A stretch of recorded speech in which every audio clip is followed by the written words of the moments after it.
Blog Talk Radio.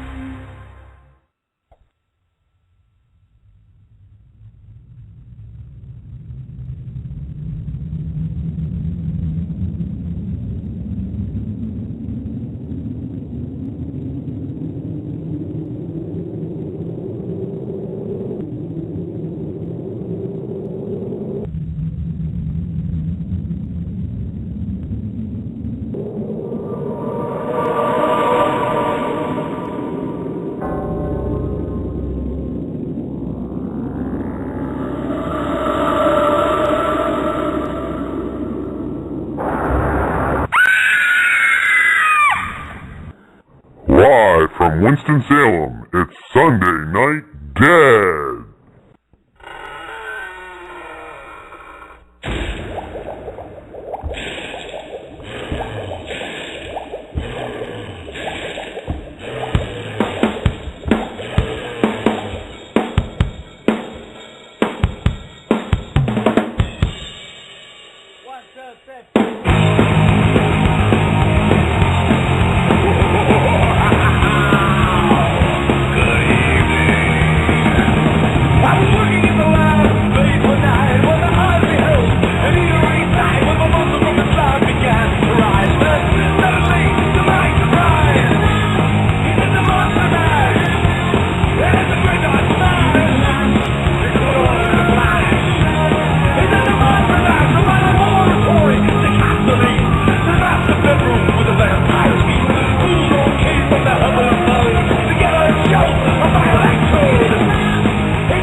Welcome again to Sunday Night Dead. This is Matthew Slozer from Autumn Moon Paranormal in Winston-Salem, North Carolina, and welcome to our first annual St. Patrick's Day party.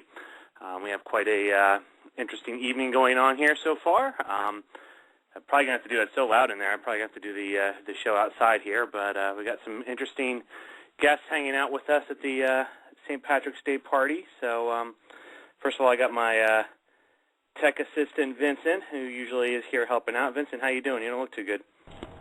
Think I had too much green beer, Matt. Ugh. All right, we're going to stay away from Vincent tonight because that might be some pretty unpleasant audio. So also the Orbs. The Orbs are here, and as people who listen to the show very regularly know, the Orbs usually are pretty pissed off at me, and they screw my show up. But as an act of goodwill, I invited them over here tonight, and they seem to be pretty happy. I see one over there. Hey, Angry Orb, how you doing?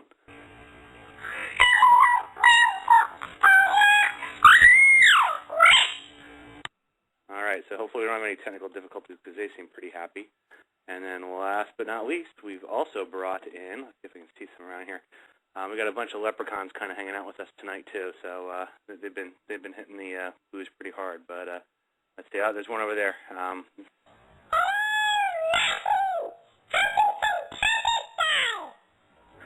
All right, so we're having a pretty good time here on the show. Thank you everyone for joining us tonight to kind of round out the weekend.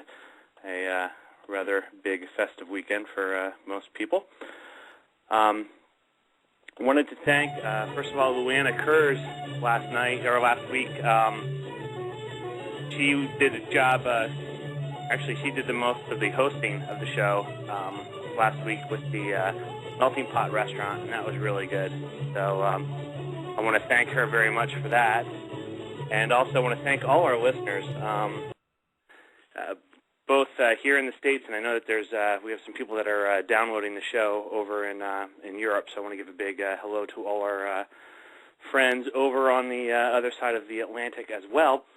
But for people here in the States, as most of you know, we are kind of up against, in this time slot right now, a very good undead zombie show, and we have had just great audiences the last 3 weeks, and so actually been kind of our own personal, at least Sunday Night Dead, record setters the last 3 weeks. So again, I want to give a big thank you to everyone out there who is listening to the show.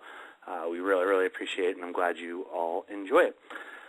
I think I know who's here. We have a caller in, but let's see. And now, before I bring him on, quick overview for the night. We've got kind of a curveball thrown to us. I was going to have Dr. Sean O'Finn, who is a cryptozoologist specializing in leprechauns, on tonight. And he was going to fill us in. He had some pretty, to be honest with you, kind of out there theories on the leprechauns and all that kind of stuff. So we were going to have him on because it would be a good correlation with the date to have that happen. But he, at the very last minute, couldn't make it. He's under the weather. So this is just our regular roundtable type format, so great format. If anyone who has not called on in the past and would like to call on and talk with us, the number is 646-929-2384. The roundtables are always a lot of fun, and I think our guest comes from a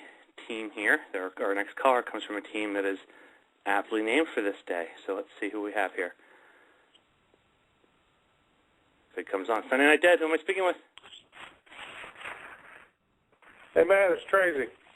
Hey, Tracy from Emerald Coast. How you doing tonight? I am good, buddy, and you?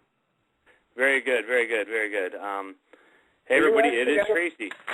Are you actually at a bar?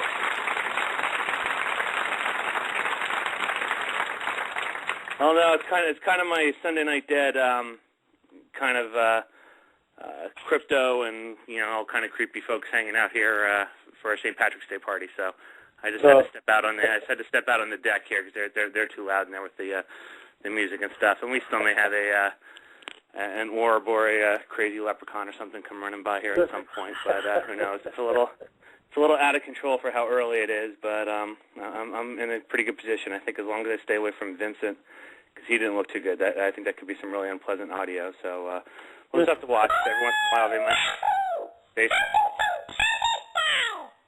Yeah. So first time I've ever done a show with a bunch of drunk kind of cryptos and orbs and stuff running around here. So we'll see how it goes. How you doing tonight? I am good, man. I am really good. Spring breakers down here tearing the place up. Couldn't be better. Oh no. Well, to some of our new listeners out here, why don't you tell them a little bit about yourself and your team? Well, we are Emerald Coast Paranormal Concepts. We are out of Panama City, Florida, and we've been doing this a couple of years now as a team. Got good members. Oh Lord, I could go on, but I hate bragging. Well, we're calling this. I'm going to throw this out again here, even for those in the chat room and those who want to call in. I'm kind of calling this open mic night. So it is a round table, but I guess it's still that plague that was in John Coghill's neck of the woods was hitting people. We've had a couple of our round table guests take ill this evening, including the doctor that investigated the leprechauns. So this is going to be, these shows are actually a heck of a lot of fun, though. It's going to be wide open and whatever we want to talk about. So either send in your questions on the chat or someone feel free to call in. Other than that, we're just going to sit here and chat and enjoy the crazy party stuff going on around us. And I'm just going to check, Tracy, do you have your audio on? I'm getting really weird feedback on your computer. No, actually it's not. Let me, hold on a minute. Okay, what about now? I'm not getting it, so maybe there was something there with that. I'll also add to some people that maybe haven't heard before, we've had some weird things going on. It hasn't happened in the last couple of weeks, but we were getting, I still don't know what it was. I've gone back to listen to the archives of the show, trying to figure out if it was, somebody in the background on somebody's phone or what, but we had some very weird noises. I'll blame it on the orbs, but some very weird noises on here in the past couple of weeks. But well, as long as you get the blame on somebody. Yeah, exactly. All right, well, I'm going to start this off. We were going to talk kind of cryptozoology type stuff, so I'm going to kind of throw this out here for the chat room and for you, Tracy. Are you anywhere near skunk ape territory there in your part of Florida, or is that all just in the Everglades? Yeah, I think the skunk apes down south. We don't have many claims of Bigfoot or anything like that up in my neck of the woods. Nah. Well, if you had to, if you, I don't even know if you're interested in any of them, but if you had to go do an investigation instead of paranormal stuff, looking for one of these animals out there, which I still remember on Destination Truth, it kind of killed me when they would go out looking for, like, that one in Australia, the little, like, mini Tyrannosaurus Rex. I'm like, if you find it, what actually are you going to do? At that point, you're probably just going to be lunch. What would you go for?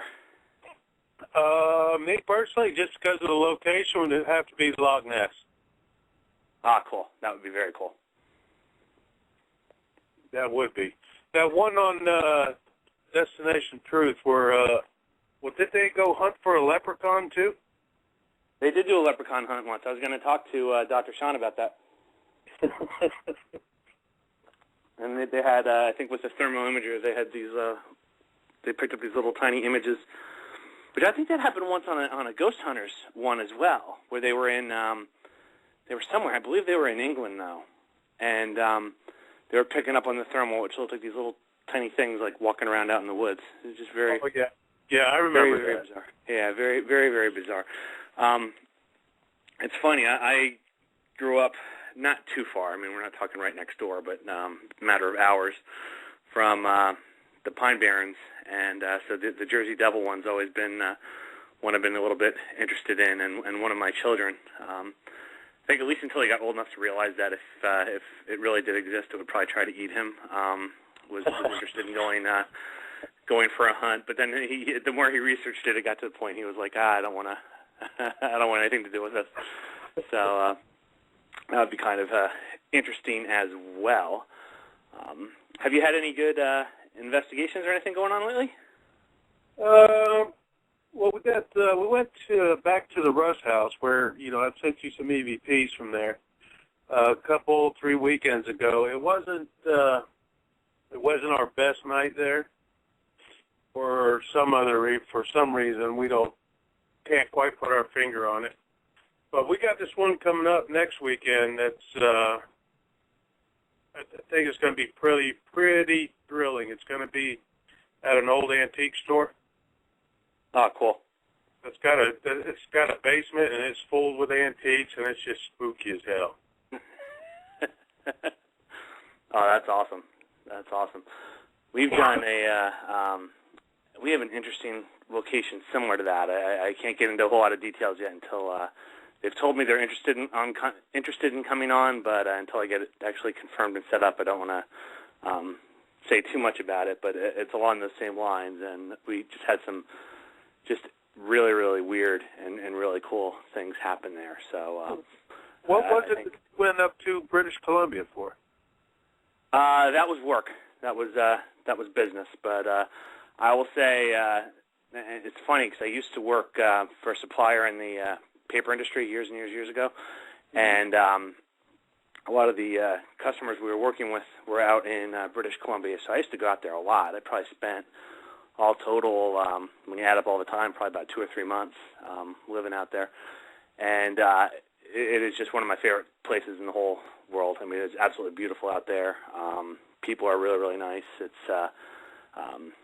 the weather, not so great, but in the winter I'd take rain over snow. So, I mean, you know, it's not a bad place to really go winter-wise, but, you know, it obviously rains a heck of a lot there. But it's a really, really nice place, and really enjoyed it. I didn't have the opportunity. I'm going to do a little more research. I didn't have the opportunity to do any check out any paranormal places because, you know, sometimes even if it's not a investigation site, I like to just go into some of these historical locations on the day tours. And, you know, I mean, the more you do this, you can kind of get a feel when something's going on. And so I've been in places, you know, during the day. Unfortunately now not the equipment on it, but, you know, had some weird feelings in spots and, you know, interesting temperatures or one of the things I get, and I don't know, I'll kind of kick this around to see if there's anybody else in this. I don't know if it's, we've talked in the past about kind of this idea that maybe we resonate at different frequencies, and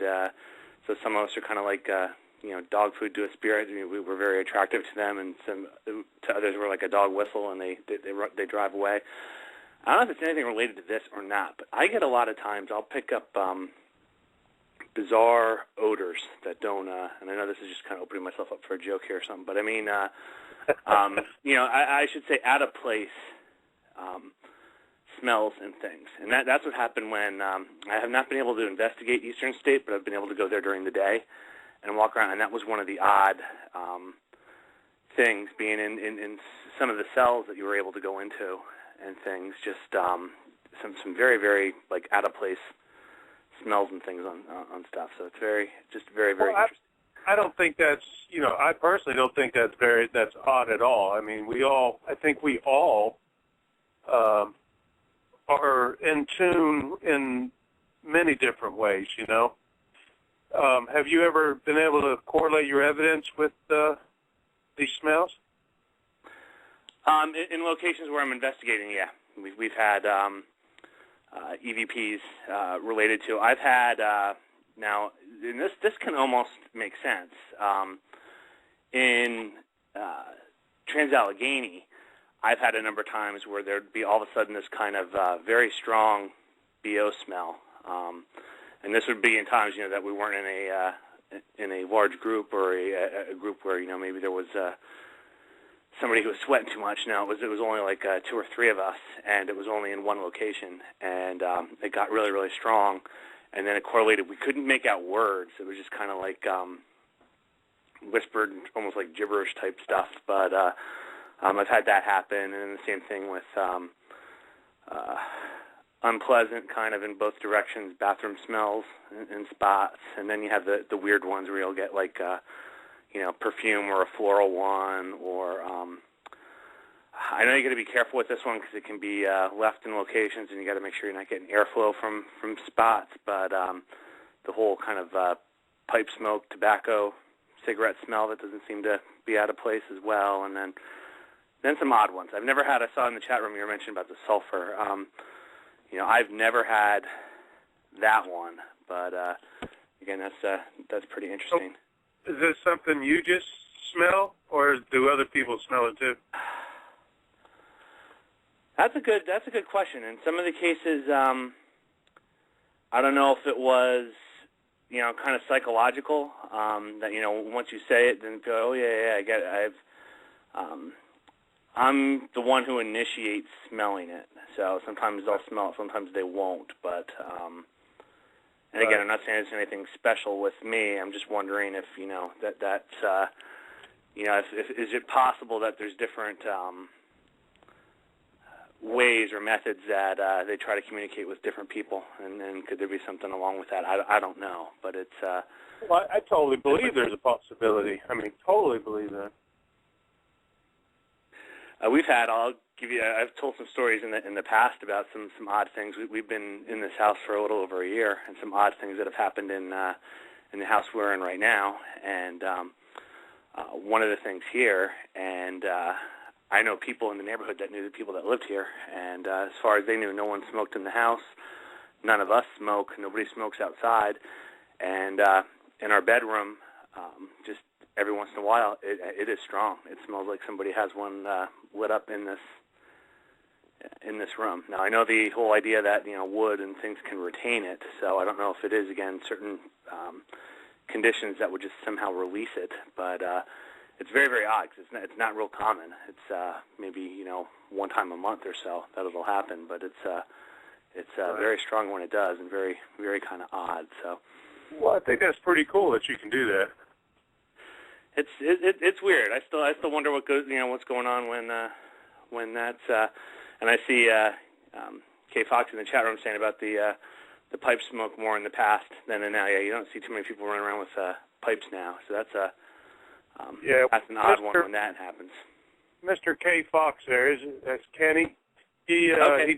He just became our newest member. Ah, hey Kenny. Well, I'll offer out here too, Kenny, if you want to give a call in and talk about your early experiences being part of Tracy's group here. Feel free to give us a call, or anyone else out there. 646-929-2384. Again, we're having kind of an open mic night tonight. Had some changes in people's schedules, and so have to kind of shake things up, kind of move things around here. We've done this before, though. I always talk about the time I got.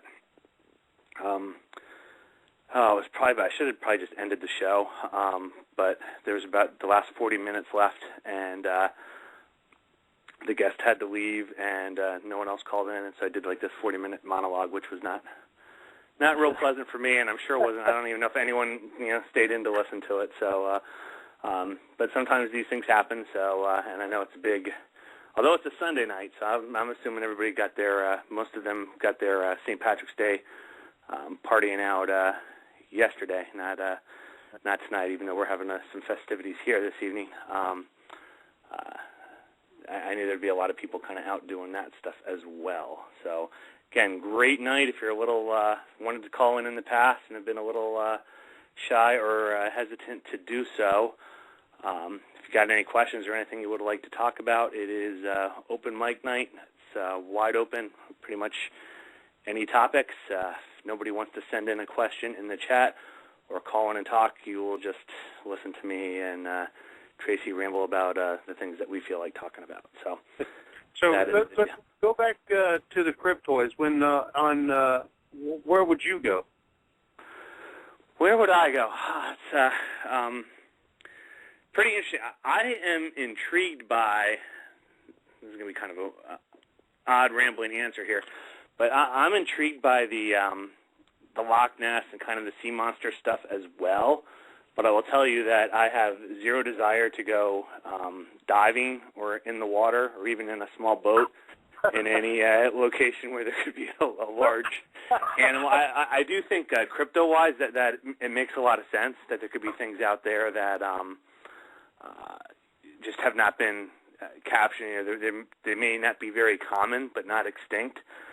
So maybe it's a matter of they just haven't been discovered yet on these things, or, it could be something very large that's being misidentified. Either way, if I'm in the water or in a small boat, I really don't want to see any large animal in the water. But I'm intrigued by that. And if you look back, I was doing some research on this a while ago. There was, in the 1800s, a whole bunch of sightings of something that was described very similar in off the coast of New England, say early 1800s, and they all kind of had a similar look to them. And so I just wonder if, I think we kind of work under the assumption that if something becomes extinct, it's because of us. I don't think that's necessarily the case.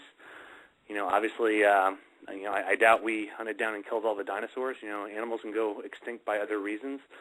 So who's to say there couldn't have been bigger things out there in the past that, either indirectly through, as we started to do fishing, or even, just from natural causes, became extinct before we ever really discovered them. And I'm just wondering if maybe there was something going on off the coast of, because it was a whole bunch of sightings clustered off, I want to say it's off of Cape Cod.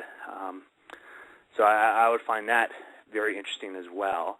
I'm intrigued by the Jersey Devil one. I would go ahead and take a look at that. I think that would be interesting. I'm not a Bigfoot person. I mean, I find the story interesting, but I'm not. That's not something that's really kind of in my area of interest. Right. Well, you know, there's so much. I don't know exact numbers or anything, but I'm sure that in the world, there's probably still a good bit of it, especially underwater, that is still has not been looked at, researched, or anything. So who really knows? Exactly. Oh, no, I saw, did you, and I did see a question here from Shadow Chaser, so we'll get to that question in a little bit. So I saw you had in the chat room Jersey Devil with a question mark. Are you not familiar with that story? Jersey Devil, I've heard of that. I've never read really anything on it. I've heard it come up in topics, you know, a couple, 3 times. John may actually know more than I do. A whole bunch of stories related to. There's this area in the southern part of Jersey, the Pine Barrens. You know, everybody thinks of kind of Jersey as one gigantic suburb, but I mean there is rural areas there, and the Pine Barrens is a quite large area, obviously pine forest, and there have been historically just sightings of this kind of has like a horse's head and bat wings and just creepy looking thing out there. And then there's also stories about somebody cursing. Again, I'm sure somebody out here knows a heck of a lot more than I do on this. So I mean no offense by kind of giving the Cliff Notes version here, but cursed their son or cursed one of their child, that called them the devil or something, and I guess the baby was somehow deformed or had some type of birth defect to it, and is likely what happened, and that led also to part of this legend that there was this kind of creature running around out in the Pine Barrens. I see John mentioned that Destination Truth did a cool one out in the Jersey Devil, out in the Pine Barrens. I agree, that was a pretty cool one, and they did this. They did a pretty good sweep where they had people kind of up in tree stands, looking down, and they had a whole group of people kind of walking a line to try to drive the thing out. And again, a lot of weird eyewitness accounts of seeing something big and weird out there, but nobody has determined what it is yet. And this was the New Jersey Devil? The Jersey Devil. Yeah, you can look at there's tons and tons and tons of stuff online about it. I wonder when the last time anybody saw it was, because my wife's from Jersey and she's been down in here for a while. I wonder if there's any correlation to that. You're gonna get yourself in you're gonna get yourself in hot water there, man. No, it's there's a lot of sightings at least still claim there. John's got the 13th child of the Lees family, so that's the. That sounds interesting. I have to take a look at that. Yeah, the whole child thing, you know that. And there's a account at one point where somebody actually shot it was like a military person shot a cannon at it, and again, especially back then, if you start saying that you saw a giant, bat with a horse's head flying around, not only are you going to lose your post, but you're probably going to end up locked up somewhere. So it is an interesting concept, but again, I'm sure there's some people out there that know a lot more about it than me. I will say for the show, and I'll put the plug out here again if anyone's interested to go ahead and send me a message either on the Sunday Night Dead Facebook page or send a message to my page on this. I was actually trying to get a couple groups that supposedly had some research or expertise around the Jersey Devil to come onto the show. We were going to do a Jersey Devil show one of these nights, but up to this point, I have not been successful in getting anyone willing to come on and talk about it. So could be a future guest on here. Because it's kind of John said it's the Leeds family, not the Lee family. I have seen some. There's some stories and stuff from people that are get pretty freaked out by it. Whatever they're seeing, and there's all kinds of theories on it. But pretty big wingspan. I think there's a couple stories about people coming across like some type of deer carcass or something along that lines, and seeing this big thing over it that they get the heck out of there once they see it. So I don't know. It's an interesting concept, and I'm curious as to what it is. I mean, do I think? I know we talk about the spirits and stuff here, and yes, I do believe in that there's something out there that we communicate with. I don't believe that this is the New Jersey version of Jason, and that this is the Leeds kid out there, immortal, going around killing things. But I do really believe with a lot of these crypto ones, it is possible that something that, again, is not in very large numbers could be out there that we just haven't identified yet. I mean, right. You think about it, particularly like in the Amazon and places like that, they're discovering new species all the time. Now, they typically are small things like insects or plants, but I mean, it could be, again, like you said, particularly in the water. But who knows? So it's an interesting concept. Now, I did want to get to. We can get back to this. Anyone who would like to talk about any crypto things, because there's another weird one that I'm going to bring up in a little bit that I'm also interested in. But it's another one of these ones that I probably wouldn't want to find it, but I find the story intriguing. I'm just gonna let's see. I got to find where it's at now, because I want to make sure I get the right person. Shadow Chaser Investigation has a question in the chat room. What was the scariest thing you ever saw while investigating? You go first, man. Okay. Well, I'm going to tell you that the first one was not a supernatural thing. But again, I say a lot of times, there's more physical and real world dangers out there in what you're doing than spiritual things. So the first one that I would say was we were at an outdoor location, had some really good activity out in this outdoor location, and I saw some movement. There's this one kind of memorial where there seemed to be some activity, and we were seeing some shadow play. And one of the characteristics of this place was there'd be trails you'd walk on, and you could look back and you would see a silhouette. This is not a place I would go to by myself by any means, because, for all you know, these could be real people. You would see a shadow of a person kind of out on the trail, and they'd duck back into the woods. And this would happen frequently, like you were getting followed. So we weren't seeing people at this point, but I was just seeing movement. And I'm like, I wonder what the heck that is. And so, kind of stupid me decides I'm going to be the one that goes down here and checks this out. So I start walking down the trail towards this memorial to see what I'm seeing that's moving. And that's when I could see the outline of, it was either a coyote or a wild dog. And I could see by the other movement it wasn't alone. And so I kind of very quietly backed back out of that area as quickly as I could. So again, nothing supernatural, but that was probably the spot where I had the most kind of stress over, oh crap, because for all I knew there was a whole little pack of wild dogs that I just came upon. Interestingly enough, we never heard them. So that's what I'm thinking. Maybe they were coyotes. The whole entire time we were there, I saw the kind of the silhouette shadows of them when I was coming down upon that memorial, but never heard them the rest of the time there. And we do pick up weird things at that location, but that was the probably the scariest real thing. I mean, again, I'm always worried about when we get into some of these locations, not the ones that are really well known.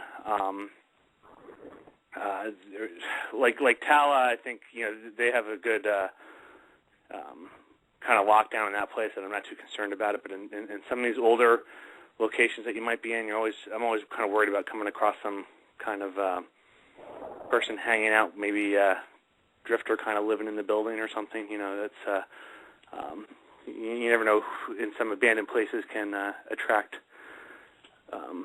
some not very nice people as well. So, and again, I just want to be clear for everyone, I don't go trespassing in any locations. But honestly, actually, the other scariest, it's really two other pieces, and these were both from South Pittsburgh Hospital.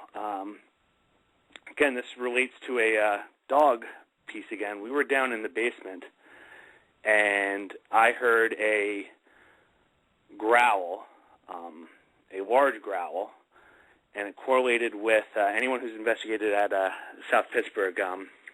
Cindy has some small dogs, and she was taking them out.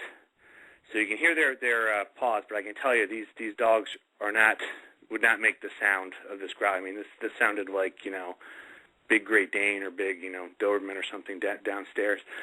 And part of the basement is kind of like a maze. And so, you know, my mind started going on the idea of, hey, you know, this is a big building, kind of out there. I guess the possibility could be that, you know, a wild dog or something could have snuck into the place. And so I was very on edge, working my way through that basement, having heard that growl. Now, we all hear growls, or most of us have heard growls out on investigations. I'm not saying it was, you know, who knows what it was. It could have been something just trying to scare me off. But it was that was another one. And then finally at South Pittsburgh, there is operating room number 2. There is something in operating room number 2 that really, really, really dislikes me. And first time we were there, I was in there, and we were talking, and it seemed like we were talking to a child. Again, I always talk about this too, that you never know if what you're talking to. So just because it seems to be a child doesn't mean it is a child. So we're always kind of you know, a little tense on that. But then there is supposedly a spirit up there that at least seems to be acting like it might be a pedophile. There's kind of an odd spirit up there on the second floor as well. And I thought this might have been who was starting to interfere. We were getting some different feelings in the room, some different meter activity. And so I spoke up and said, you know, if this is the person that hurts the children, you know, we're not interested in talking to you. We're already talking to somebody. You can leave. Well, it pissed this thing off. And soon after, I started feeling really sick. I mean, really, you know that feeling, Tracy, when you're, again, just that tightness in the stomach and just, you know, but this was like, at least for me personally, I mean, I've had that happen a lot, but this was like orders of magnitude worse. So I really was not feeling good. And what would happen is, it was the weirdest thing, my meters would all like peg. So, you know, I had like the K2, it would just light up and not do anything, and just it was really, really odd. And so I leave to go down. They have rooms where you actually stay in. So I'm like, I'm just going to go down and rest because I'm really not feeling good. So I go down and rest, and I've talked about this before too. Things like to touch my head for some reason. So I'm laying there, and all of a sudden I'm feeling something patting my head, and the bed starts again. We're not talking Exorcist, you know, full bed rattling and things, but the bed's shaking to the point that I could feel it. I'm not moving. There's nothing big vibrating in the building, and the bed's shaking. And so I was like, oh, this is weird. And so I'm like, well, if I'm not going to sleep, if, you know, something's still bugging me, I'll go back upstairs. So I go back up there, and again, I'm having this real weird pattern with the meters. And I feel like this, you know, whatever it is, still hanging around me. So it was only good for that night, but I said, look, I'll make a deal with you. I'm like, if you leave me alone, I will not step foot in the operating rooms the rest of the night. If this is acceptable, have the meters, you know, go off before I count to 3. Meters went off. I didn't have the experience or anything bad happen the rest of the time, that time at South Pittsburgh. We go back the second time last year, and we have one of the people in our group that's more on the sensitive side of things. And I told her, I'm like, you know, I'm not going to say anything on this. I just want your impressions on OR2. And there's a bed in OR2, and we were staying there for 2 nights. And so I was claiming at the time, I'm like, I'm going to, the second floor, anyone who's been there, it's actually really technically the third floor, but the first floor is the basement. It's kind of an odd setup, but it's the top floor has a very different feel than the rest of the building, and that top floor has a very, very kind of creepy, ominous feel to it. And so I was joking around saying, well, that's, we're going to be there for 2 nights. I can take a nap in that room. I'm going to sleep in the OR. So we get in there, and again, we were picking up hissing sounds, and again, just something not right in that room. Well, she told me that at least the vibe she had was, she's like, whatever you do, you're not sleeping in that room, and you're not going in that room by yourself, because whatever's in that room wants you by yourself, and it does not like you. So that was an interesting story. Again, it's one of the times that while I'm in the middle of having these things go on, you have that thought in the back of your head of this is all fun and interesting until something really kind of creepy happens, and was I an idiot for doing this stuff? It was kind of creepy, and I'll add, I'm still slowly working through all my video from the last time we were there, but we did a couple fake drills. We did a drill where there were some shootings downtown, and we were afraid they were going to raid the hospital to get the drugs out of the pharmacy, and it was interesting. We got some very interesting reactions when we did that, and then we did a drill later on where there was some bad thunderstorms coming, and we had a tornado drill, and we're going through, and I listened to the clip, but we were like watching the video I had the video on my computer while we were driving home. Obviously, I was not driving, and we caught it, and I haven't been able to find the exact spot after that because we were driving. I didn't have a pen to write it down. But I think I have a audio clip of somebody yelling at me when I pass OR2. So if I get that, I will post that and let everybody know. I'm still kind of digging through trying to find it. But there's something definitely in that OR that does not like me. Now, I know I went very, very long there. So to you, Tracy, what do you think? Well, let's see. I've had, 3 probably scariest moments. One was one of the cemeteries we often visit. We were working on this cemetery. There's not a lot known about it, so we go up there, and slowly we are putting together a story about it. But at this particular cemetery, we went up there, and it just, the whole feeling of the cemetery that night was just not in a good way. But we went ahead and continued on anyway, and about halfway through the investigation, we were standing there conducting an EVP session, and something grabbed my arm, grabbed it enough to where it left a handprint on my arm. So I really didn't get freaked out at that moment. So we continued on, and about a half hour later, I got scratched on my other arm. I started to get a little freaked out, so my emotions started getting the best of me, so I got upset, started getting mad because it did that, and the other, but anyway, so I'm standing there, and there's another investigator roaming around the cemetery, and I hear something walking up behind me, and when I turn, I'm thinking I'm going to see him. And when I turn, but what I see is this shadow thing about 6.5 feet tall just standing there looking at me. It freaked me out so bad that I had to leave the cemetery. And I got sick. Oh, wow. And I mean, I had to go. It wasn't going to get me. Everybody pretty much on their own. But the second thing that startled me because it came out of nowhere. It didn't scare me because what caused it. But we were up in the Coombs house in Apalachicola. We were up in the attic, and we were conducting the EVP session. It's pitch black in attics. Attics are very scary. Yeah. But we're sitting there. We're not getting much, and we were getting a few hits on our meters, but nothing really major. So I just got this feeling that the thing was just angry. Whatever was in here just was angry.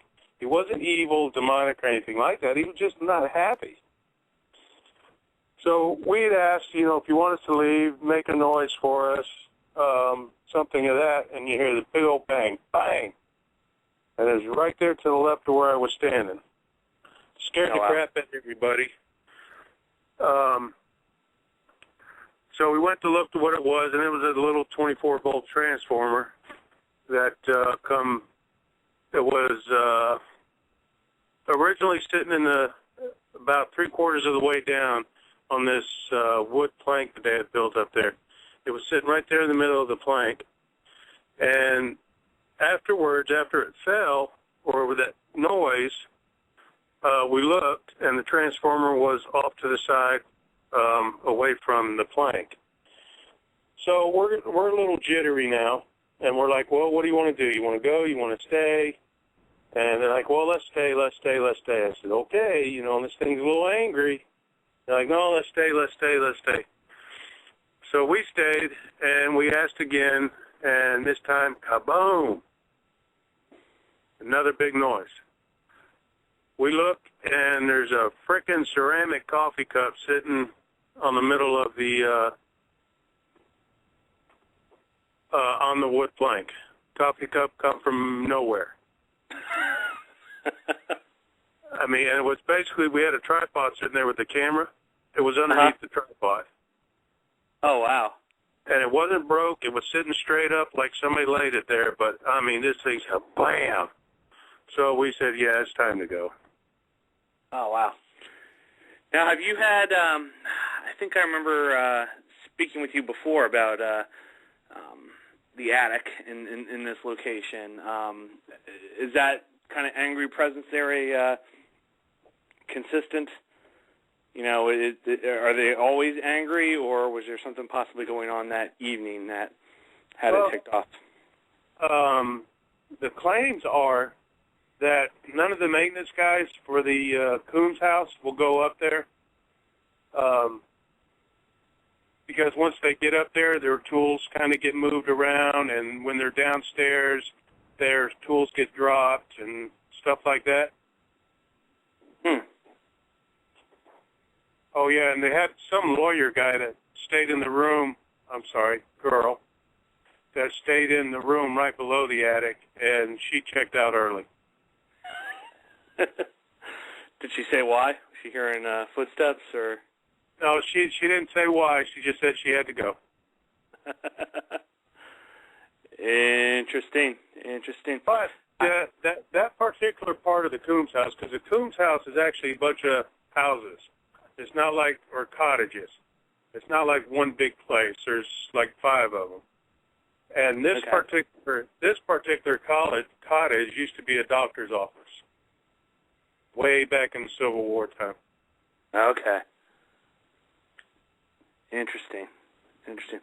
I was going to add, I had one more. I know one more interesting one. I go to St. Albans this coming Saturday, so I'm looking forward to that. It's really we've done a couple private homes in the winter, but this I don't do any road trip type stuff until I'm sure I'm not going to run into any winter weather. So this is kind of kicking off our historic location season next weekend. But in the electroshock room at St. Albans, and this is I'm going to lead this off. Anyone out in the chat or anyone listening to this later, if you have any similar experiences or anything you'd like to add on this, again, the Sunday Night Dead Facebook page, send me a message on there because I'm curious if anyone else runs into this. The electroshock room at St. Albans, and there's a room where they did electroshock at Waverly Hills, where that was one of the spots where we had the most activity. Luana Kurz, who we did a show from her experiences at Waverly back in November, I told her ahead of time, just make sure you check out that room. She had a lot of activity in that room. I am curious as when you think about electroshock and how traumatic that is, and also the whole kind of theories of some of the spirit stuff out there and energy and feeding off energy, there's a lot of real energy going on in those rooms, and I'm sure there's a lot of emotional energy tied up with the trauma of that in those rooms. So I'm just curious in general, in some of these other locations, if rooms where they perform electroshock are higher in activity than other parts of the buildings in which they are located. Anyway, in St. Albans, we were walking into the room, and I thought William from my team was right behind me. And so it's no big deal, that thing where you're walking in, you can kind of sense someone behind you and see kind of the outline of them. And so I'm not thinking anything of it. I set down my stuff, turn around. Well, he's just entering the room. So there was nobody where I thought this person was. And I was like, oh, that's weird. And so we're talking about that a little bit. We're setting up in the electroshock room. And then basically, best way I could describe it is, somebody comes up behind you and just takes like their index finger and pokes you in the back. That happened to me. So we're standing there, and all of a sudden I got this really strong poke in the middle of my back. And that, again, I wouldn't call it the scariest moment, but definitely the telling by my response on the audio, I was quite surprised by it, and it definitely caught me off guard. Well, I think one of the freakiest moments for me was it came after one of our visits to the Russ House. To me, there's a difference between freaky and scared. I get freaked out when I watch Honey Boo Boo. I don't get scared. But we went to the Russ House, and while investigating there, I had this strange sensation that I had lost something. The whole night, it was like I lost something. I don't know what I lost, but I lost it. And I had to go back to this one room to go find it. And it was, you get that feeling like when you lose your keys, you just keep looking and well, where did I leave it? Where did I leave it? Where was I last?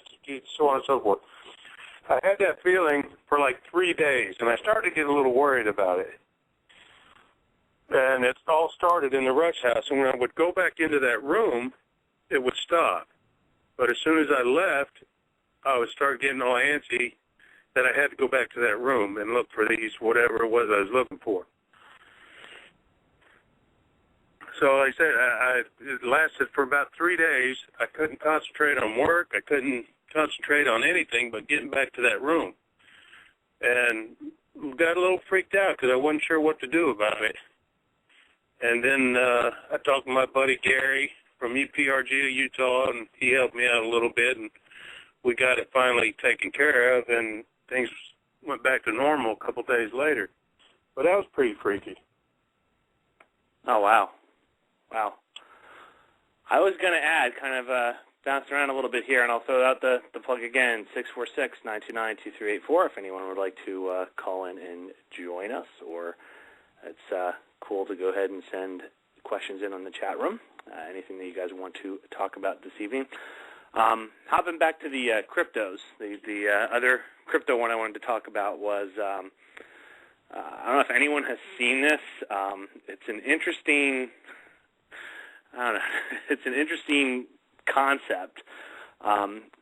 If you look up online, the Mongolian death worm, there's these stories, and one of the theories is that it was kind of a tale that the villagers would tell their kids to kind of keep them from wandering around out in the desert.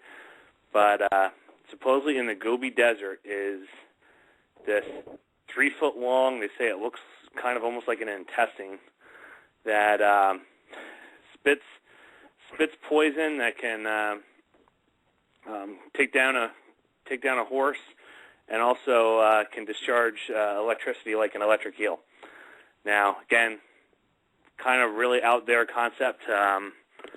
Highly doubt it, but again, middle of the Gobi Desert, not an area that's really well explored and things. I found that very very curious. Yeah, John mentioned they did a Destination Truth one on it.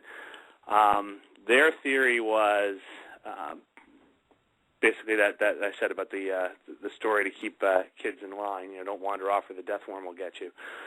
I also saw when I was looking up some things on this that there was a researcher in Europe that was supposedly raising a lot of money that he was going to go out and try to find, if there's really any truth to this thing.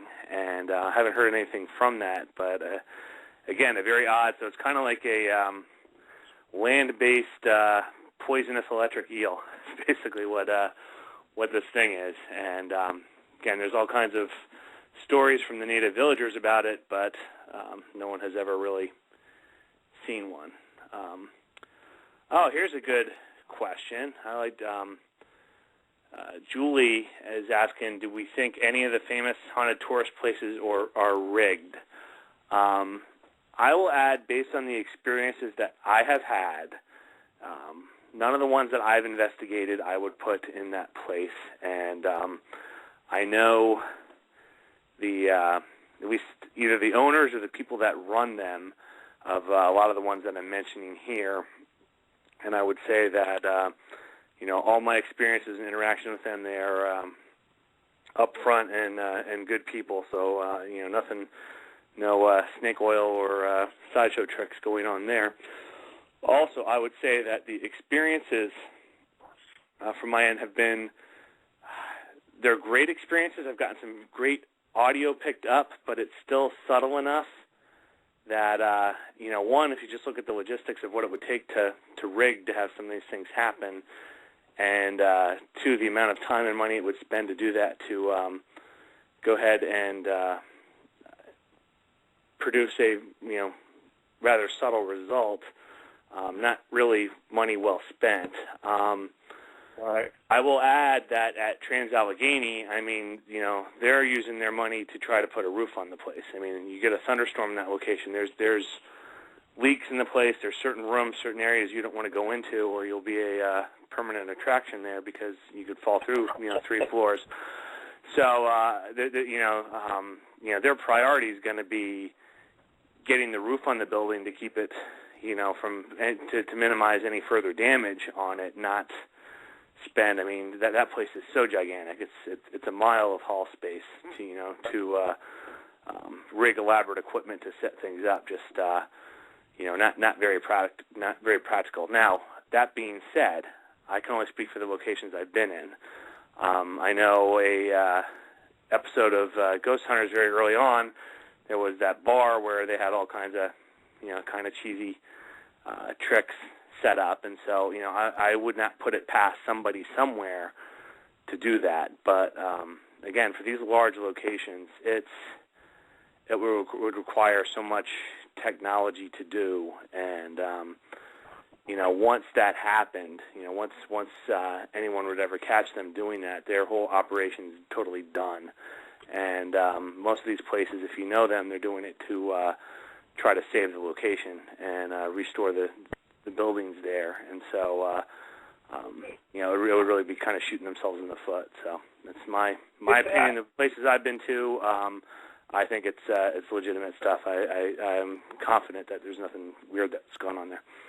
Well, we haven't been to any big places like that, but now I have heard of a couple smaller places,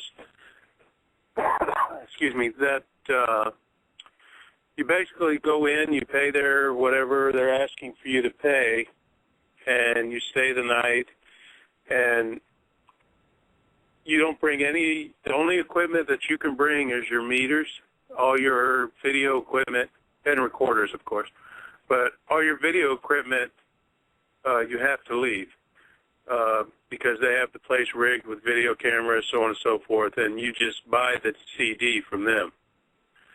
So do I think that there's places that could be rigged? Oh, definitely. But I agree with you that on some of these, like Trans-Allegheny, oh my gosh, what that would take to do something like that too. Yeah. And, I would say the same thing for, the other ones I mentioned on here a lot as well, St. Albans and South Pittsburgh. That's, the things that I've obtained there, and based on my experiences, it's legitimate things. And, again, all three of the owners, or at least the people that run those locations, are, really good people. And so, no sideshow stuff going on there as well.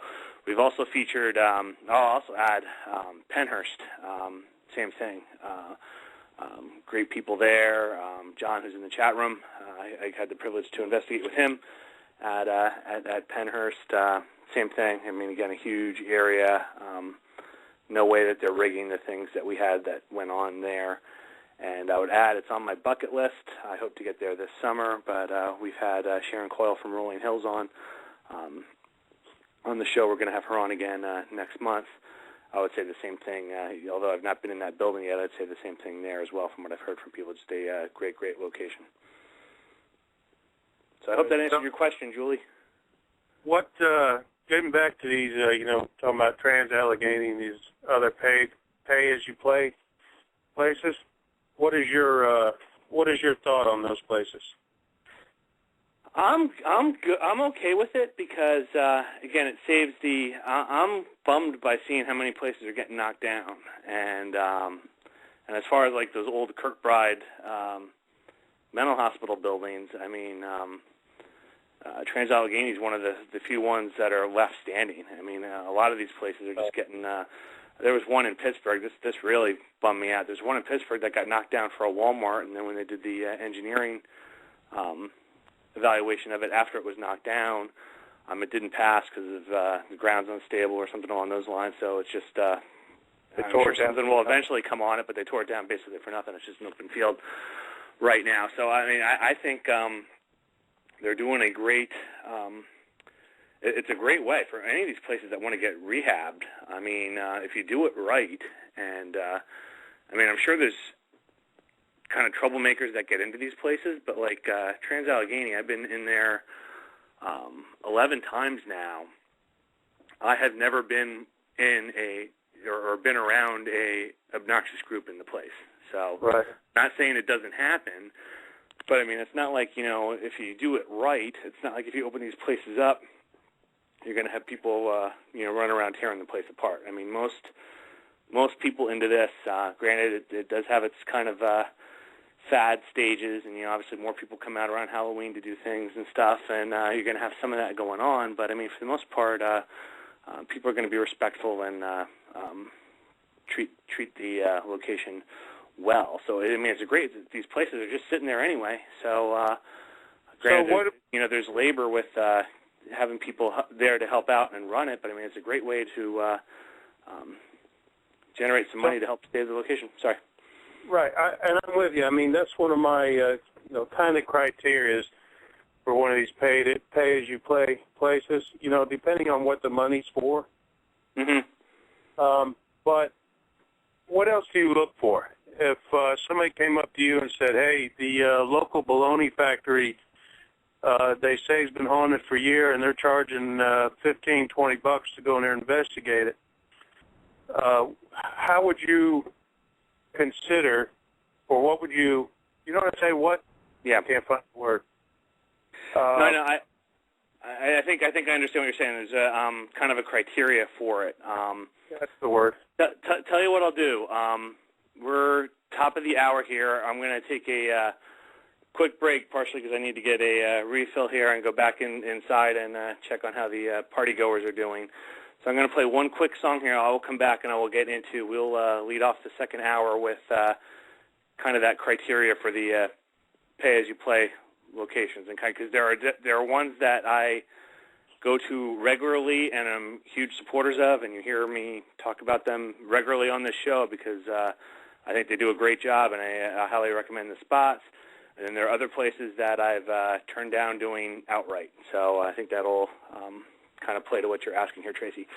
So hang on. We'll be back in just a few minutes. It's one song. Should be about 3.5 minutes. You're listening to the St. Patrick's Day edition of Sunday Night Dead.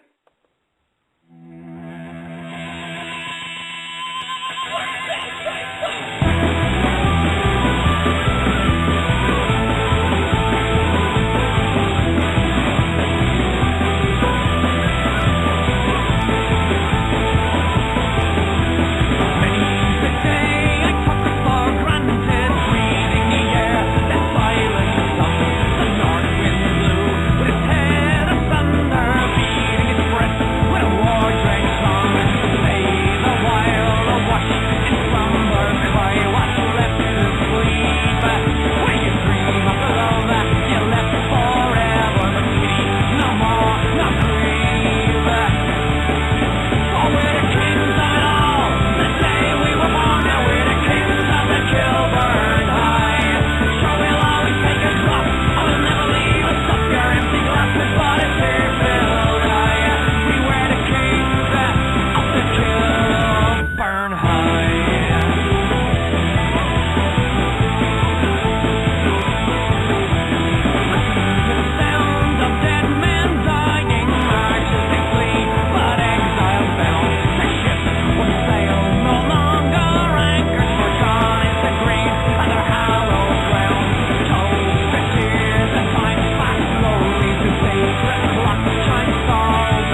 All right, so just checking in on the folks here. Vincent's not looking too good. Again, going to keep staying away from him on all this. But, again, the orbs have been very nice to me. I think I've done a good job entertaining the orbs. What do you think, Miss Angry Orb? You okay?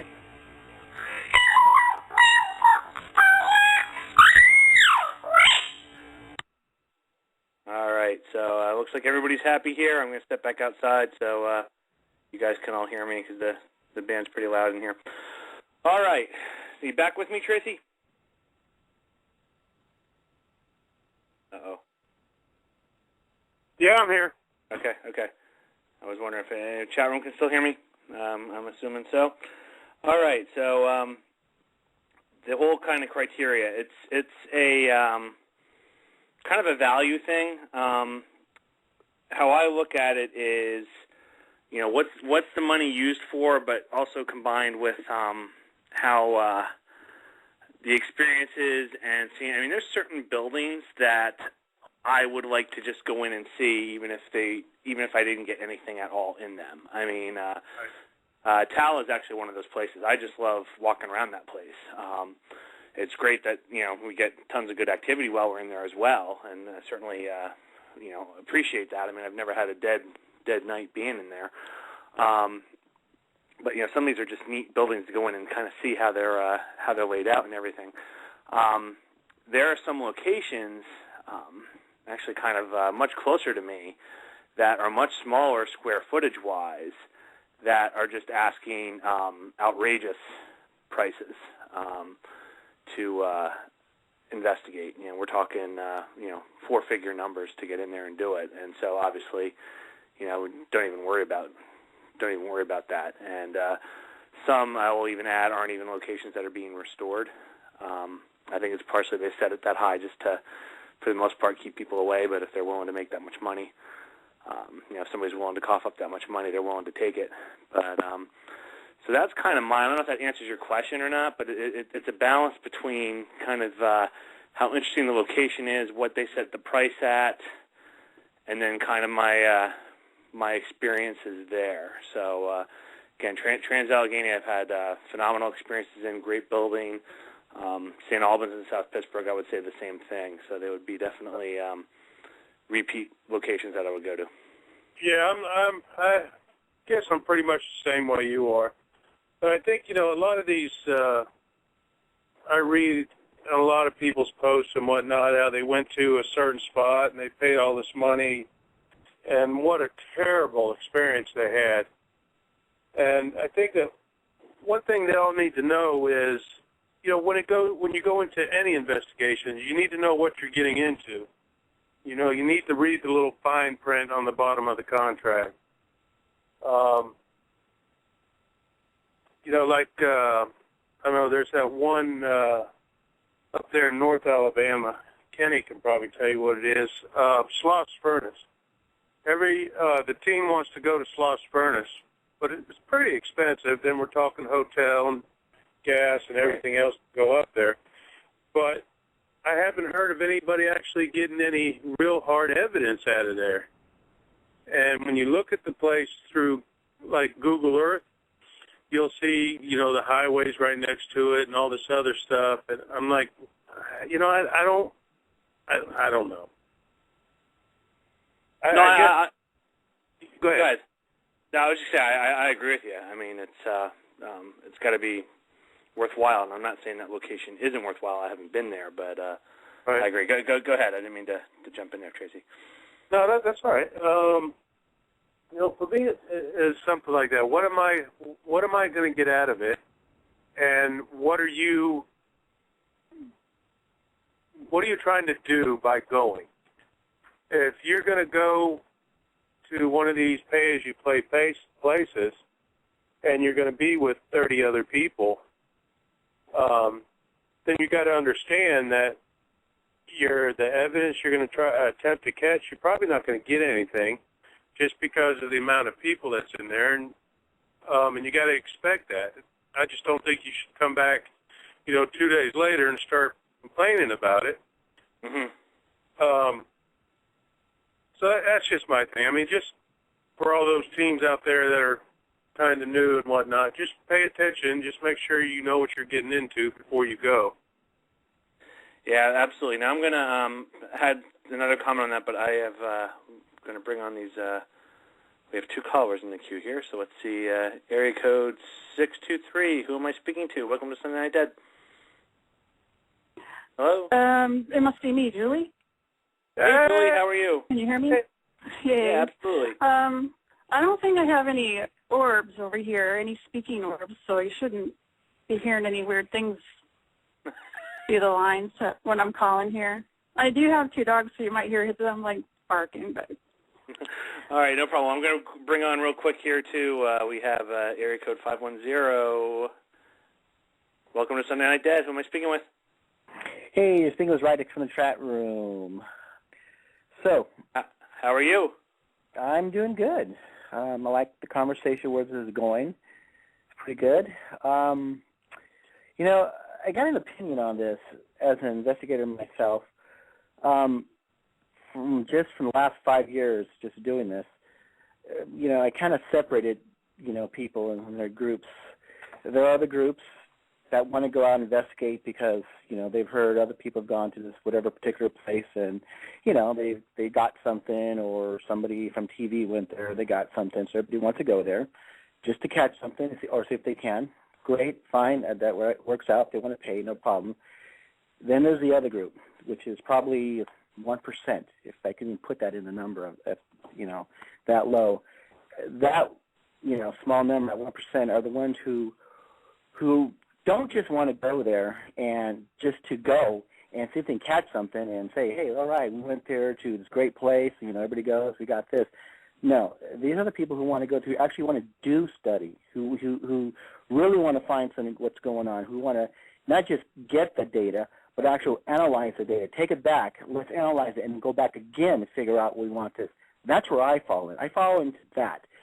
The problem is, though, it's very hard to pay to go to a place that everybody's getting a hit, you know, get some kind of hits from, because you need to go back and study these places over and over and over. One time doesn't cut it, but it's expensive.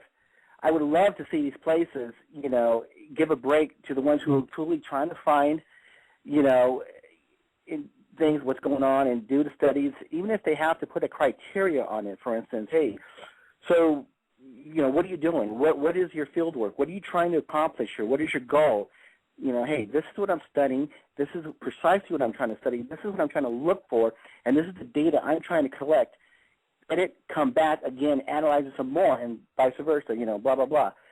I wish these places would give a break to those people who truly want to find what's going on. Because other than that, you know, because they don't fall in the same category as just your average paranormal investigator who wants to go just to collect, you know, archives of EVPs and take pictures. You know, it has to be more than that. And so, truly, I wish I can, you know, me and everybody else who wants to can catch a break to do those kind of studies. I mean, for, you know, in the end, this is what we're trying to do. This is what we're trying to prove. But we need to go that direction to do that. So, you know, that's in my opinion. I know. I think it's great points. Great points. I'm gonna. This is the segment of the show where I'll do a shameless plug here. But I agree. I'm like I favor depth over breadth. That's why, you know, when I find a location that I like, same thing. I kind of go in more and more because I'm trying to. One of the areas I'm working in is my theory is. Why am I drawing a mind blank on it? Residual activity by its own nature will have a pattern to it, and then anything that has intelligence, just like you and I have our idiosyncrasies. If anyone would study or observe how we interact in our houses or apartments, you know, there'd be certain patterns and idiosyncrasies in how we live in those areas. I think the entities have the same thing. So what I've been trying to do is compile from Trans-Allegheny, working with their evidence reports, and then also my own investigations, compiling kind of the evidence and data to see if we can kind of paint a picture of some of the personalities or some of the things that are going on in that building. Again, not knowing, I kind of view it as, you know, kind of collect the data, pull things together, and see where, you know, feeds us. Now, one thing I'll add to it, I agree with you. You know, it's expensive, so there's certainly a limited number of these things any of us can do in a year. And I mean, a lot depends on where we live and our own personal circumstances. But regardless, we all have a limit on that.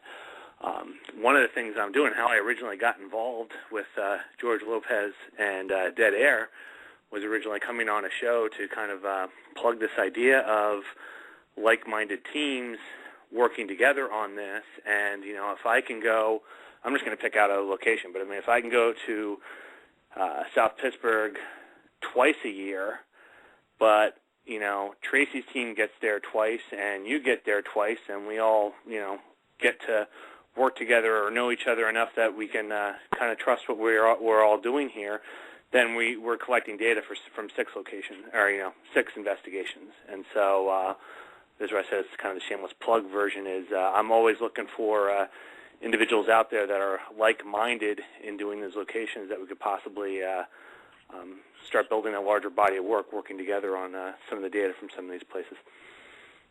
Yeah, and I agree with him wholeheartedly. And that'd be, Matt, if we live closer, we'd do that. Yeah, absolutely. But, and I'm sorry, what's the name of the caller? I missed that.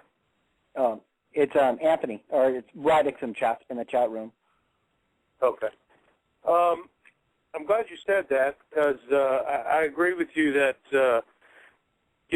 if these pay-as-you-play places, if some of them would allow us to go in there and do that every now and again, say once a month, twice a month, let a team go in there and actually investigate it, it could only help their cause. Correct. That is correct.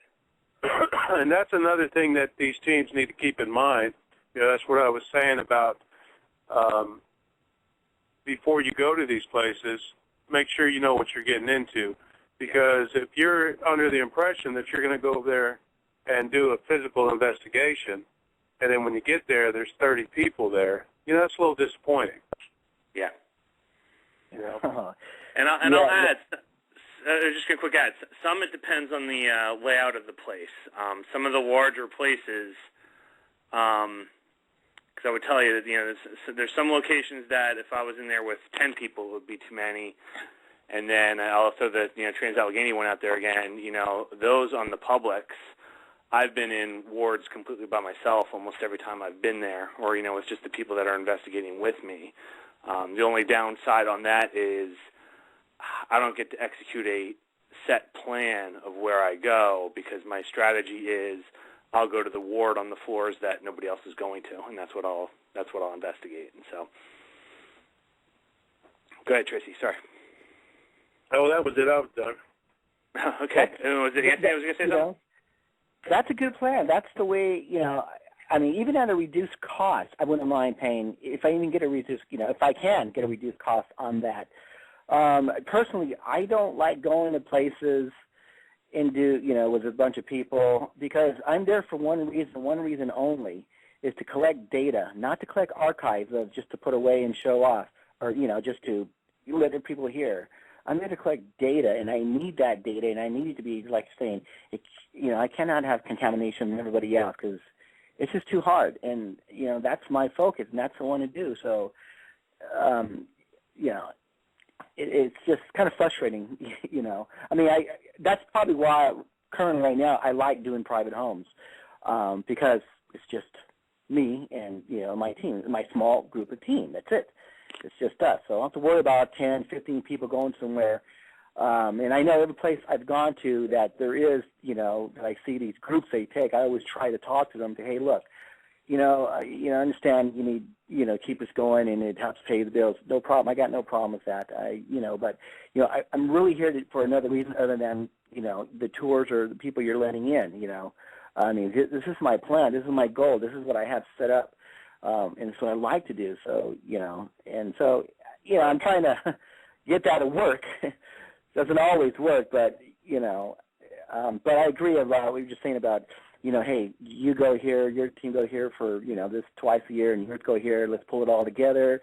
If we're going to do that, let's all focus, make sure we're on the same game plan here. We're all doing the same thing so we can, go ahead and share and collaborate that data that we've each collected. So, I mean, that's great. I mean, I love that. I love collaboration like that, but only if everybody agrees to the same plan and everybody's on the same page and everything. We all agree what we're striving for, and not leave that circle.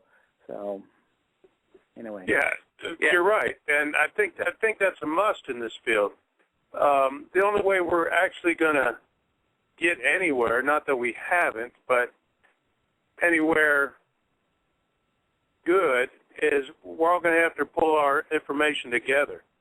I just don't think that one person is going to be able to do it. Right. But, like Matt was saying about putting the history together of a place. Matt, I commend you on that. We do the same thing. Like paranormal historians, how much credibility could actually come to our field by us doing that? Yeah, absolutely. I wanted to add another thing, get your opinion on this, and Julie, we didn't forget about you, so I want to get your opinion on this as well.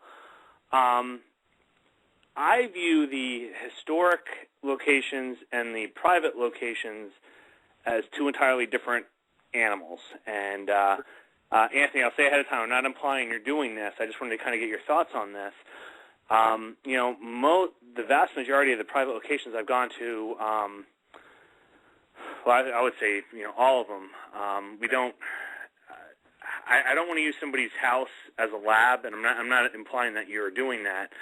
But kind of my theory always on these things is that they want attention, and kind of the more attention you give them, it kind of feeds it and could help make things stronger. So I've always approached the homes as giving them answers as to is something going on here or not, trying to help them out. And obviously, the more things that you can debunk and give them a little more peace of mind if they are freaked out by what's going on, obviously the better.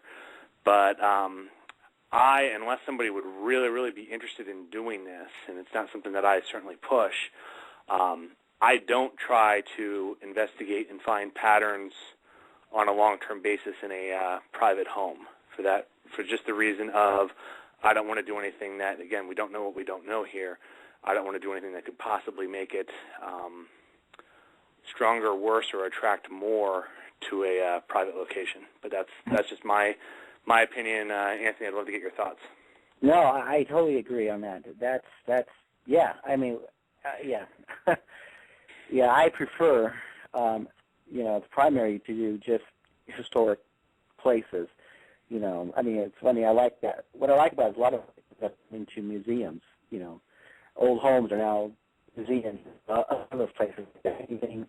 I mean, personally, I love, my wife and I, we love 1800s. I love anything related to 1800. I like the architect, Victorian, and all that stuff. And so, anything related to 1800s, bricks, just the whole everything. So yeah, that's definitely what we try to go to, and we try to do. That's for studying stuff just like that. That's what we try to do. The other thing is, I notice a lot lately, and it's funny because every time I bring something up, everybody's reply is always, I don't know, it's kind of different from me. But, everybody's always posting things. I got this great EVP, or I got this great picture, and I can't explain it. Why? Okay, great.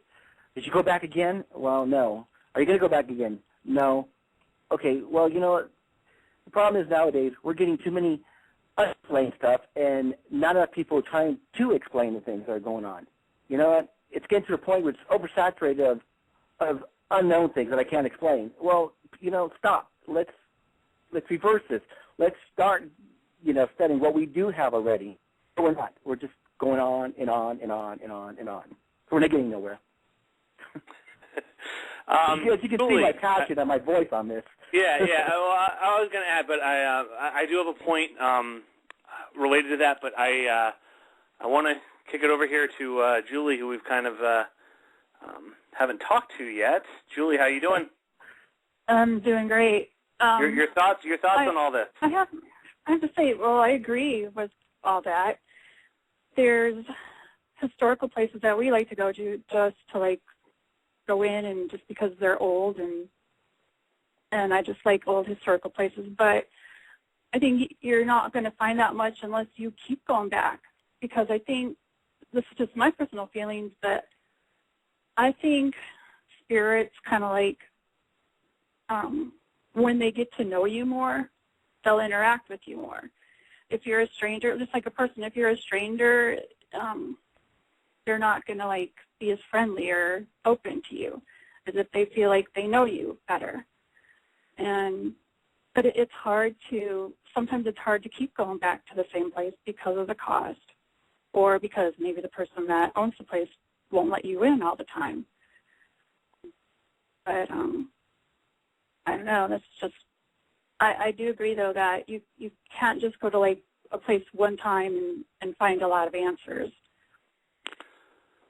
Well, and that's kind of the point I was going to go to. So I'm curious and going to hit all three of you on this as well. And I'm curious, everyone in the chat room, your opinions on this. We've talked about this in the past, but it hasn't come up a lot recently. I would kind of group the investigators out there, or teams, or however you want to characterize it, into kind of four buckets.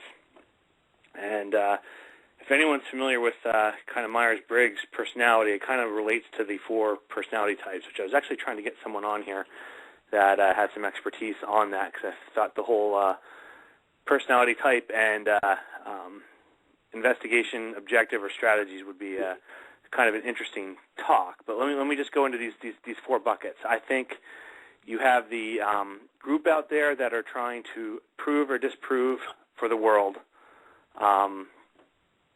what's going on out there.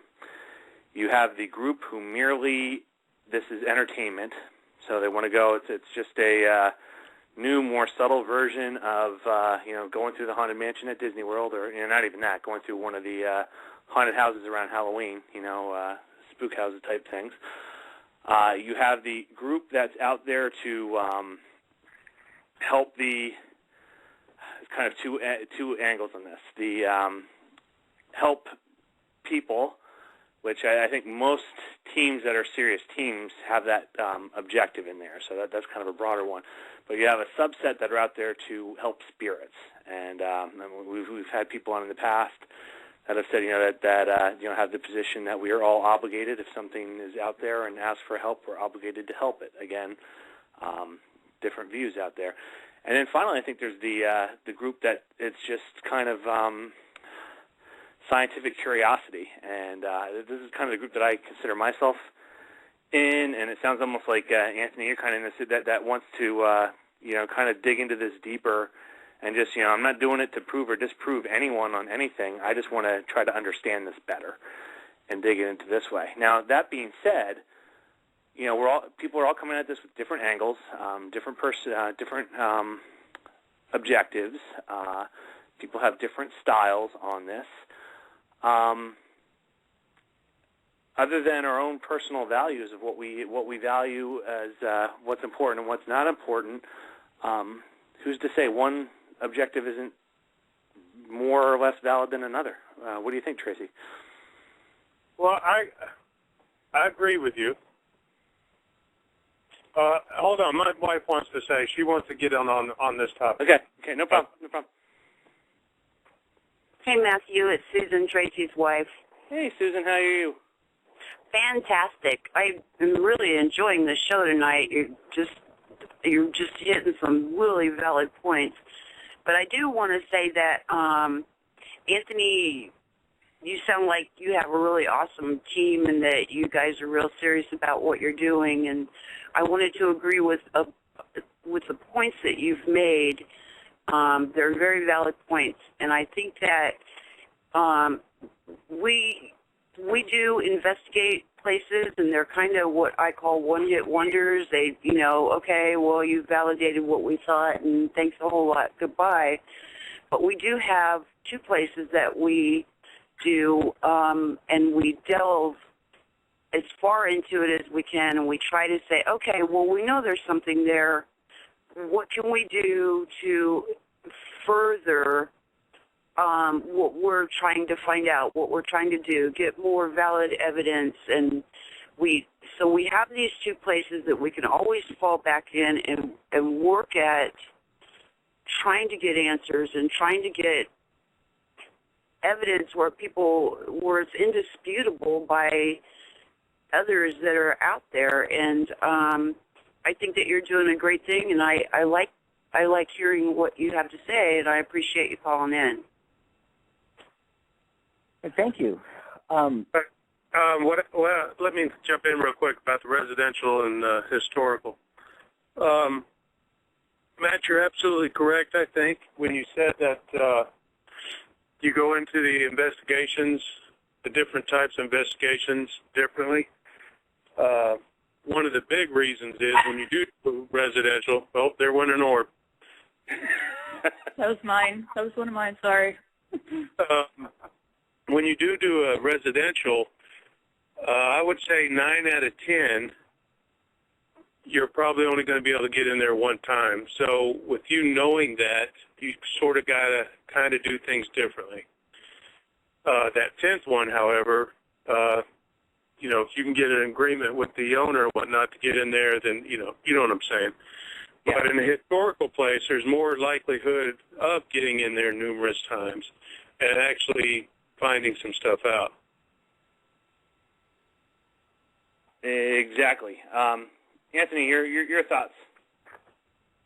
You know what? I think with the private homes, for instance, right now I have one that, there was multiple people, multiple spirits, whatever, in the house. So the owner on this one has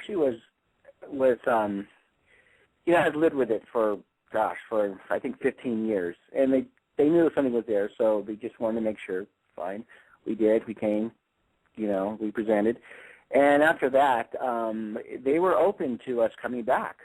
They knew, because just from our conversations that we had talked and what our purpose was, and what our goal was, and they were open to that. And it kind of made it nice too, because the husband, was on a fence on this the whole time. But after after hearing everything, hey, this is your house, so I'm just giving you what's in your house. He leaned back to it. He leaned over to our side once he heard the stuff, and so they were open to it, which was great. I mean, it's very rare. You're right that this would even happen. So we've gotten lucky on that, and I've even in the past I've even sent out emails to real estate people. Hey, if you have any foreclosed homes or any homes, which is something it's good for people to do, especially a lot of boarded up places that you can even do history on, and go to these places while they're boarded up. See or no one's living there. See, if there's anything going on. Maybe you can get in it while it's unoccupied to do your studies and such. But between that and historical places, I guess it just depends on what's in there. I know there's a place we've done that we've actually gone back twice now, and we can go back, but the cost, because we have to pay a ranger, because it's under the park district, to be there with us the whole time, which gets expensive. So that's one thing I'm, trying to work out. I like to work out a deal so we pay, not as much for the hours. Like I said, I just wish, and even if it means going on with somebody else, with another group, and again, I don't mind that, but as long as we're all on the same page, we all have the same thoughts and everything, and we all stick to the same goal, and I guess trusting each other is a big thing, because, since, you're not used to working with each other, so I guess you'd have to go about it, but, I mean, historical places would definitely are, man, it can be done, but it's just expensive. Hey, Anthony, is there a way that that place that you were just talking to, have you talked to the directors or anything, and maybe you can, with your investigations, actually help them out? You know what? that's one of the things I brought up. They're like, well, it doesn't matter to them one way or another because the building itself in the history of the little town that it's in, that is good enough. Anything else is extra. So it carries just the history of the building and everything else surrounding carries it. Do they need this? Not really. Do they care? Well, maybe, but it doesn't really matter to them. So. Right.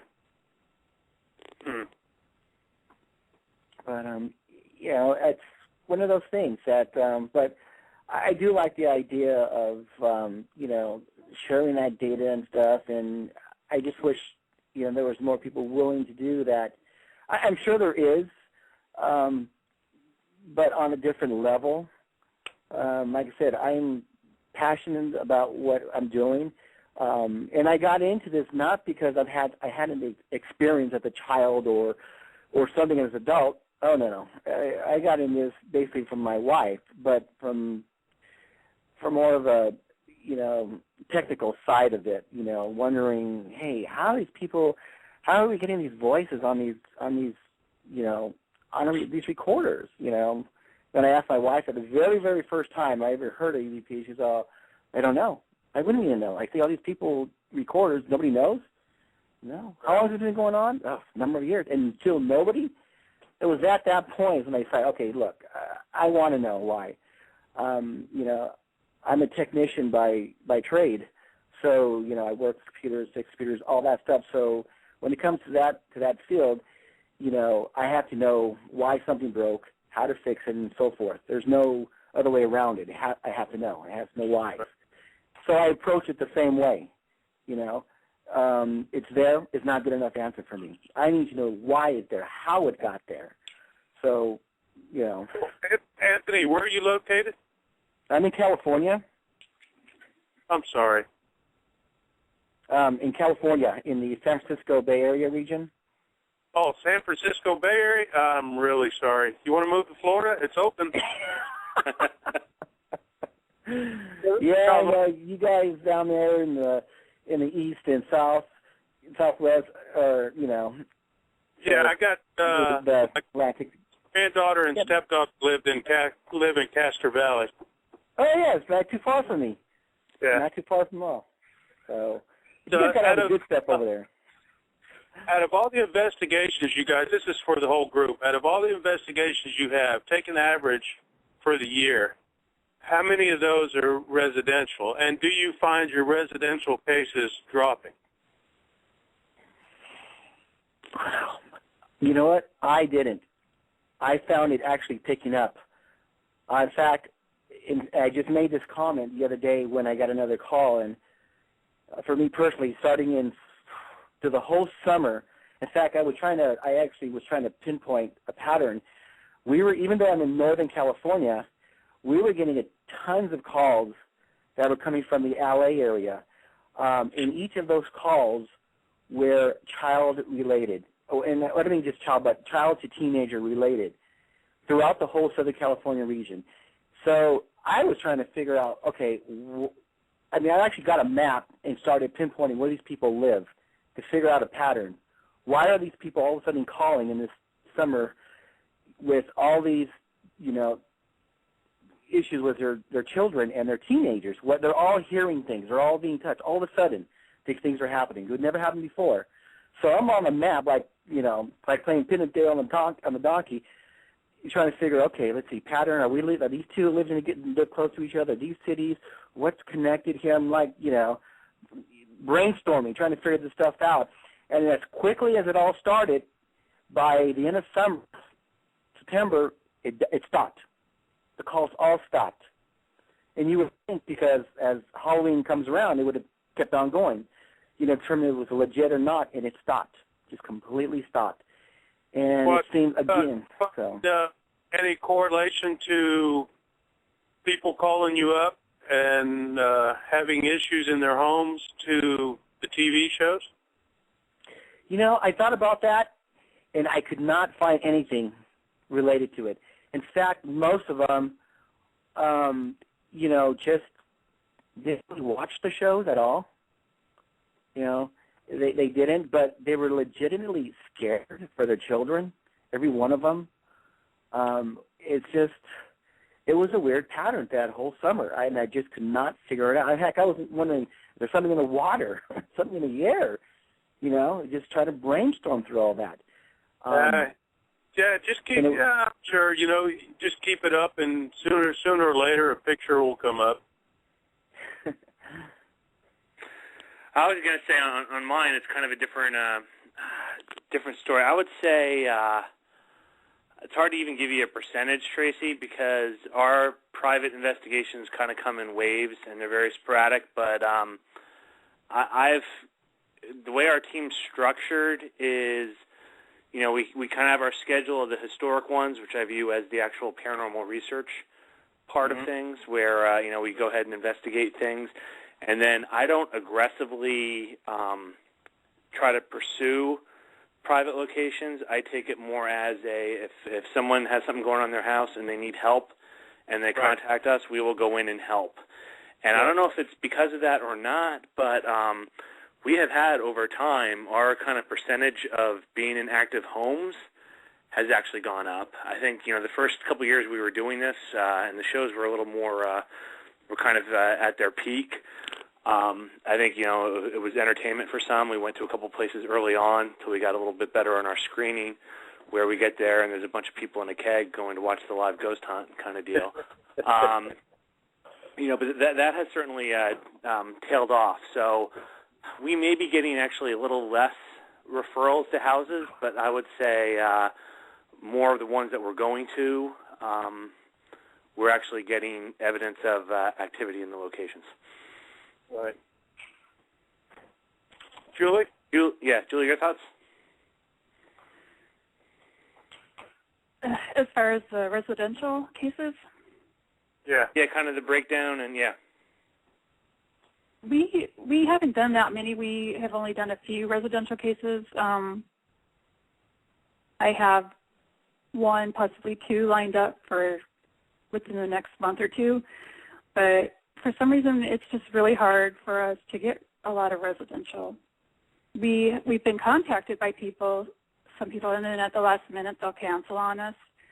I don't know if that's because they start freaking out and they decide they don't want anyone there stirring anything up at the last minute or what. But I don't know if it's maybe the area I live in. I live in Phoenix. And maybe, I don't know. So, yeah, that's how it is for us. I mean, well, here in the South, you know, being with the Bible Belt and everything, and our residential cases, even though we love them, they're really, really few and far between. Yeah, I would love to do more, but for some reason, like I said, we don't get that many. We've only done a few of them. I'm hoping to try and get more. It's just weird. All of a sudden, last week, two just popped up. Two people contacted us, and two people gave us permission to do them. So now we just have to go through the walkthroughs and stuff with them and get that all settled. But so I don't know. Hopefully, more will come along. I was just going to add, I saw in the chat room a couple people mentioned about kind of word of mouth. That's kind of how we have done it at this point, because we've really haven't been active website-wise in a while. And personally, I think we've gotten some better investigations that way than you know, somebody just kind of looking and pulling things off websites and things to go do. But I mean, again, it all depends. Even if we got, I view it as, I do that as a service to help people that maybe don't know what's going on, and you know, it's for them and to help them. It's not you know, for my research or interest pieces. And so I really do kind of keep a separation between the two of the historical locations more for the research part of it, and then the homes is more of a kind of helping people that may need assistance. Yeah, agreed. Anthony, your thoughts? Yeah, I actually have door magnets on my truck that I advertise. I actually put them on pretty much all the time. They're on there. I'd get emails from people saying, "Hey, I saw you driving down the street or whatever, down the freeway," and so that helps, definitely helps. But yeah, definitely word of mouth. But the door magnets really help us out. In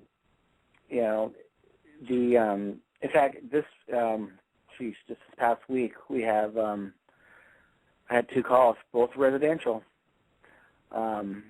So it works. Well, I got a suggestion for you, Anthony. What's that? Is you got to, because I have door magnets on my truck too. What you got to is you got to have an Elvis or a scary mask in your truck or your car. So those ones that pull up beside you, then they sort of kind of like pull back a little bit to read your sign, and then they pull up again to get a look at you. That's when you put on the mask. Oh, yeah, I can imagine that one. Just really Tracy, we may have figured out why you're not getting calls. Yeah. But I thought I was helping because I wear my Batman mask, but I guess. Very, very interesting. It's funny, for instance, I don't even plug my team. In fact, I haven't even told you guys what my team was because I kind of keep a low key. I don't really. I mean, we have the website with an 800 number and all that, and then my door magnets. But other than that, I don't really. I try to keep a low key on everything. I don't go out there and under my own username use my team as team name as the username. I use it my alias. But I don't know. I just like to keep everything a low key and not much for publicity, anything like that. For me, it just works out better that way. Because I've heard for others, in fact, I've heard a lot of this from clients.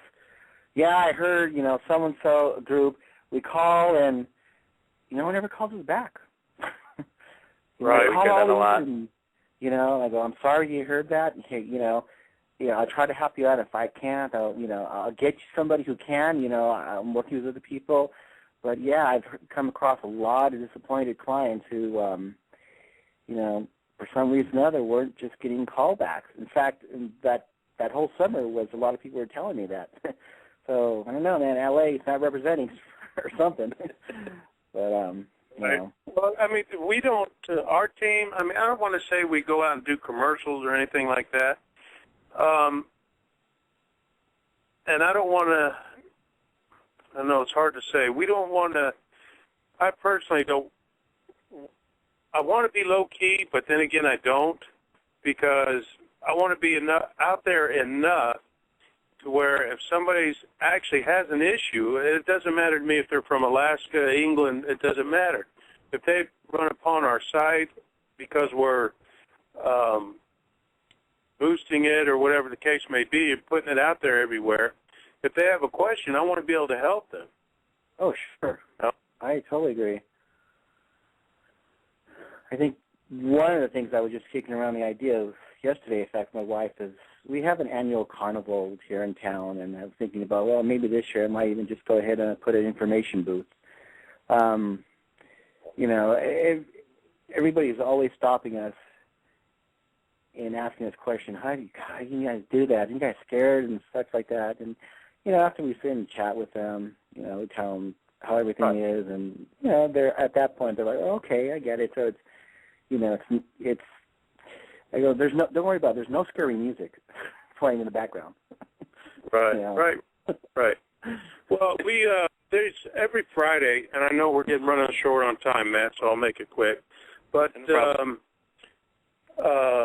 once a month, every Friday during the summertime, we have what's called Friday Fest, where they close some streets downtown, and they have a bunch of food vendors and whatnot. And we go down there and we set up.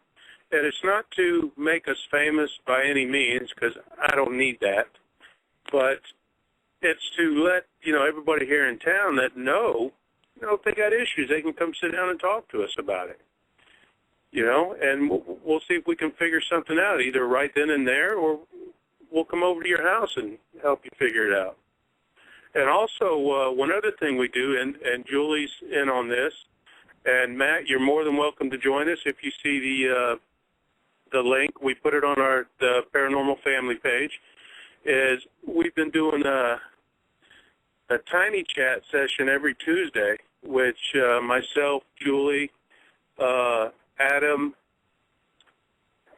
Gary, Price, a bunch of us investigators will get on there, and we spread out the tiny chat link to as many places as we can, and we inform everybody, listen, if you got questions, please come here, and we'll see if we can answer them. You can see us on there. You know, we got our cameras running.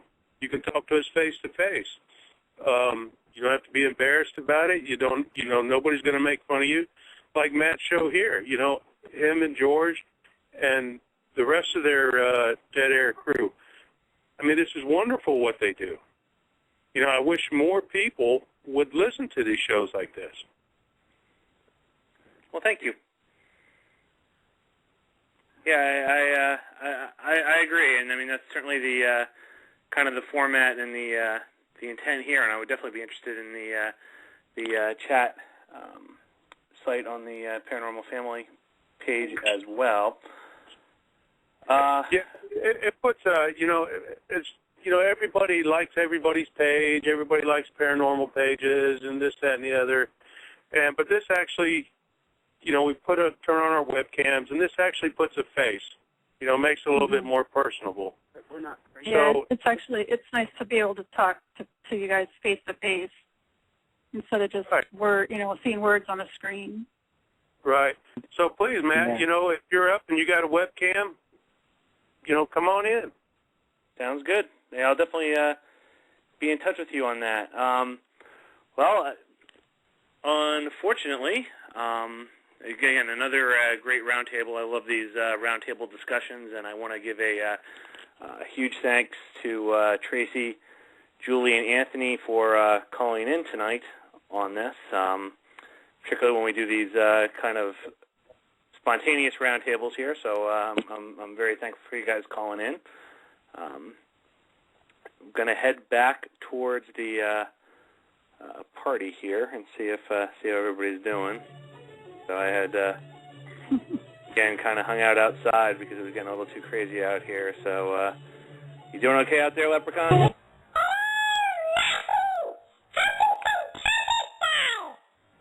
All right, sounds like they're still having a good time. The orbs still sound like they're having a good time. So I'm going to go back and join the festivities in here again. But Anthony and Julie, thank you so much for calling in tonight. Well, thank you. I enjoy your show, Matthew. Thank you very much. Thank you. Feel free to call in the future. We always love having people on live to chat with. So thank you very much. Okay, and you guys all have a good night. Thank you. You too. Tracy. Bye-bye. Bye-bye, Anthony. Thank you Good very night, much guys. Thank you very much for joining me tonight. You're welcome, buddy. Anytime. And next week, very cool show. I'm very much looking forward to this. Author Constance Briggs, she wrote the Encyclopedia of the Unseen, has some very interesting things out there, some interesting things that we'll talk about. It's going to be a little bit of a, I think some different topics than we normally talk to, but certainly all related to the paranormal. It should be very, very interesting. So look forward to seeing everybody next week. Have a great week, guys. See you next Sunday. Take care, everyone. All right. Good night, Matt. Good night.